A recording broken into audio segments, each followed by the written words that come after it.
ಅವರೆಲ್ಲ ದೇಶಕ್ಕೆ ಅನ್ನ ನೀಡುವಂತಹ ಅನ್ನದಾತರು. ಅಂತಹ ಅನ್ನದಾತರ ಅನ್ನಕ್ಕೆ ಇದೀಗ ನಿತ್ಯ ಮಣ್ಣು ಬೀಳ್ತಾ ಇದೆ. ತಾವು ಬೆಳೆದ ಬೆಳೆಯನ್ನ ತಾವೇ ತಿನ್ನೋಕೆ ಆಗದಂತಹ ಸ್ಥಿತಿಯಲ್ಲಿದೆ. ರೈತರ ಈ ಸ್ಥಿತಿಗೆ ಕಾರಣವೇನು ಗೊತ್ತಾ? ಈ ಸ್ಟೋರಿ ನೋಡಿ.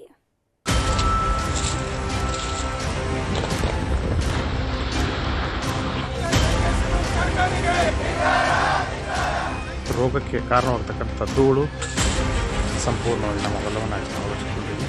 ಅನ್ನದಾತರ ಅನ್ನಕ್ಕೆ ನಿತ್ಯ ಮಣ್ಣು ಬೀಳ್ತಿದೆ. ತಾವು ಬೆಳೆದ ಬೆಳೆಯನ್ನು ತಾವೇ ತಿನ್ನಲು ಆಗದಂತಹ ಸ್ಥಿತಿ. ತಮ್ಮ ಜಮೀನಿಗೆ ಯಾವಾಗ ಅಂದ್ರೆ ಆವಾಗ ಹೋಗುವಂತಿಲ್ಲ. ಯಾವಾಗ ಎಲ್ಲಿ ಕಲ್ಲು ಬೀಳುತ್ತೋ ಅನ್ನೋ ಆತಂಕ. ರೈತರ ಈ ಆತಂಕಕ್ಕೆ ಕಾರಣ ಅದೊಂದು ಕೈಗಾರಿಕೆ ಘಟಕ.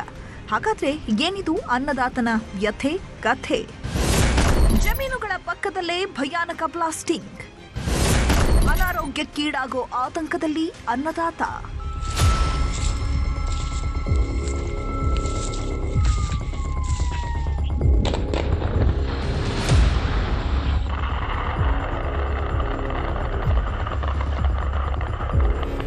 ರೈತರ ಜಮೀನುಗಳ ಪಕ್ಕದಲ್ಲೇ ಭಯಾನಕ ಬ್ಲಾಸ್ಟಿಂಗ್. ಕಾರ್ಖಾನೆಯಿಂದ ನಿತ್ಯ ಹೊರಹೊಮ್ಮುವ ಅಪಾರ ಧೂಳು. ಕಾರ್ಖಾನೆ ವಿರುದ್ಧ ರೊಚ್ಚಿಗೆದ್ದ ರೈತರಿಂದ ಪ್ರತಿಭಟನೆ. ಈ ದೃಶ್ಯ ಕಂಡುಬಂದಿದ್ದು ಬಾಗಲಕೋಟೆ ಜಿಲ್ಲೆಯ ಮುದ್ದಾಪುರ ಗ್ರಾಮದಲ್ಲಿ. ಕಾರ್ಖಾನೆಯಿಂದ ಬರುವ ಕಪ್ಪು ಧೂಳು, ಭಯಾನಕ ಬ್ಲಾಸ್ಟಿಂಗ್. ಯಾವಾಗ ಏನಾಗುತ್ತೋ ಅನ್ನೋ ಭಯ 4-5 ಗ್ರಾಮಗಳ ಜನರಿಗೆ ಕಾಡ್ತಿದೆ. ಧೂಳಿನಿಂದ ಕೂಡಿದ ಆಹಾರ, ನೀರು ಸೇವಿಸಿ ಜನರಿಗೆ ಮಾರಣಾಂತಿಕ ಸಾಂಕ್ರಾಮಿಕ ರೋಗಗಳು ಆವರಿಸುತ್ತಿವೆ ಅನ್ನೋ ಆರೋಪ ಕೇಳಿಬಂದಿದೆ. ಅಲ್ಲದೆ ಇಷ್ಟೆಲ್ಲಾ ಸಮಸ್ಯೆಗಳ ಮಧ್ಯೆ ಇದೀಗ ಕಾರ್ಖಾನೆ ಮತ್ತೊಂದು ಹೆಚ್ಚುವರಿ ಘಟಕ ಸ್ಥಾಪನೆಗೆ ಮುಂದಾಗಿದ್ದು ರೈತರ ಕೆಂಗಣ್ಣಿಗೆ ಗುರಿಯಾಗಿದೆ. ಹೀಗಾಗಿ ಮುದ್ದಾಪುರ ಗ್ರಾಮದ ಬಳಿ ಇರೋ ಈ ಬೃಹತ್ ಜೆಕೆ ಸಿಮೆಂಟ್ ಕಾರ್ಖಾನೆ ವಿರುದ್ಧ ರೈತರು ರೊಚ್ಚಿಗೆದ್ದಿದ್ದಾರೆ. ಬ್ಲಾಸ್ಟಿಂಗ್ ಆಗುವಾಗ ಈ ರೀತಿಯ ಒಂದು ಧೂಳನ್ನು ಸೇವಿಸಬೇಕು. ರೋಗಕ್ಕೆ ಕಾರಣವಾಗತಕ್ಕಂಥ ಧೂಳು ನಮ್ಮ 7 ಹಳ್ಳಿ ಗ್ರಾಮಸ್ಥರಿಗೆ ಏನಪ್ಪ ಅಂತಂದ್ರೆ ನಮ್ಮ ನ್ಯಾಯ ಒದಗಿಸಿಕೊಡಬೇಕು.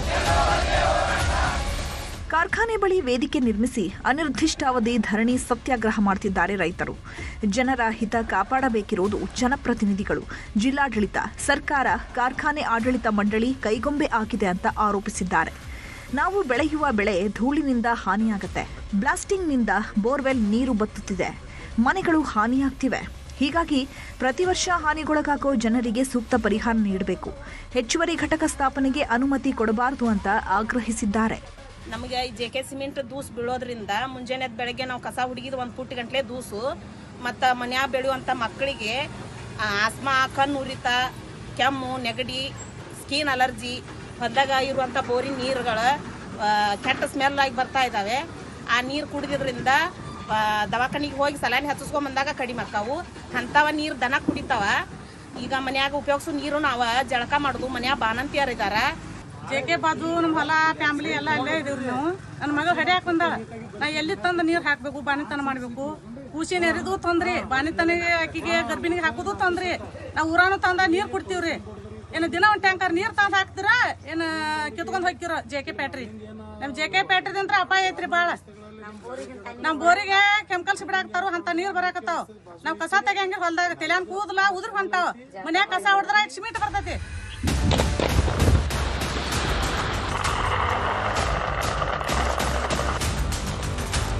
ರೈತರ ಆಕ್ರೋಶದಿಂದ ಎಚ್ಚೆತ್ತುಕೊಂಡ ಜಿಲ್ಲಾಡಳಿತ, ಗಣಿ ಮತ್ತು ಭೂವಿಜ್ಞಾನ ಇಲಾಖೆ, ಕೃಷಿ ಇಲಾಖೆ, ಜಲಮಂಡಳಿ ಸೇರಿದಂತೆ ಸಂಬಂಧಿಸಿದ ವಿವಿಧ ಅಧಿಕಾರಿಗಳಿಗೆ ಸಮಸ್ಯೆ ಬಗ್ಗೆ ಪರಿಶೀಲಿಸಿ ವರದಿ ಸಲ್ಲಿಸುವಂತೆ ತಿಳಿಸಲಾಗಿದೆ. 1 ವಾರದಲ್ಲಿ ವರದಿ ಬರಲಿದ್ದು ವರದಿ ಆಧರಿಸಿ ಕ್ರಮ ಕೈಗೊಳ್ಳಲಾಗುವುದು ಎಂದು ಭರವಸೆ ನೀಡಿದ್ದಾರೆ. ವರದಿಯ ಅನುಸಾರ ಜೆಕೆ ಸಿಮೆಂಟ್ ಫ್ಯಾಕ್ಟರಿಯಿಂದ ಏನಾದರೂ ಲೋಪದೋಷಗಳು ಆಗಿದ್ದು ಪರಿಗಣನೆಗೆ ಬಂದಲ್ಲಿ, ವರದಿ ಅನುಸಾರ ಬಂದಲ್ಲಿ ಅವುಗಳ ಪರವಾಗಿ ಅಂದರೆ ರೈತರ ಪರವಾಗಿ ನಾವು ಸೂಕ್ತ ಕ್ರಮವನ್ನು ನೀಡೋದಕ್ಕೆ ನಮ್ಮ ಜಿಲ್ಲಾಧಿಕಾರಿಗಳು ನಿರ್ದೇಶನವನ್ನು ನೀಡಿರ್ತಾರೆ. ಇನ್ನೊಂದು ವಾರ ನಮಗೆ ಸಮಯ ಇರುತ್ತದೆ. ಇನ್ನೊಂದು ವಾರದಲ್ಲೇ ನಾವು ವರದಿಗಳನ್ನೆಲ್ಲ ಪಡಿತೇವೆ. ಒಟ್ಟಲ್ಲಿ ಅಧಿಕಾರಿಗಳ ನಿರ್ಲಕ್ಷ್ಯದಿಂದಲೋ ಅಥವಾ ಭ್ರಷ್ಟ ಅಧಿಕಾರಿಗಳ ಕೆಲಸದಿಂದಲೋ ಇದೀಗ ಅನ್ನದಾತ ಪರದಾಡುವಂತಾಗಿದೆ. ಅಲ್ಲದೆ ಗ್ರಾಮಸ್ಥರಲ್ಲಿ ಅನಾರೋಗ್ಯಕ್ಕೀಡಾಗುವ ಆತಂಕ ಮನೆ ಮಾಡಿದೆ.